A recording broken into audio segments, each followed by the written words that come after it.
Empezar. Yo he empezado. He empezado un proyecto nuevo. Tú has empezado. Has empezado con mucha energía. Él, ella, usted ha empezado. Él ha empezado con buen enfoque. Nosotros, nosotras hemos empezado. Hemos empezado desde cero. Vosotros, vosotras habéis empezado sin un plan claro. Ellos, ellas, ustedes han empezado. Ustedes han empezado bien organizados.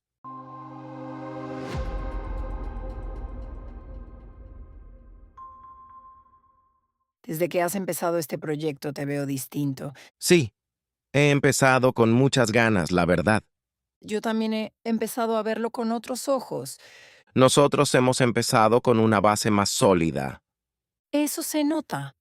Ellos han empezado con menos dudas. El equipo ha empezado mucho más alineado. Cuando has empezado así, todo fluye mejor. Totalmente. Además, hemos empezado escuchándonos más. Y eso marca la diferencia. Sí, ya han empezado con el pie derecho. Ojalá sigamos así.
Congrats! Let me know in the comments how you did. Need a review? Rewatch the video and retake the quiz.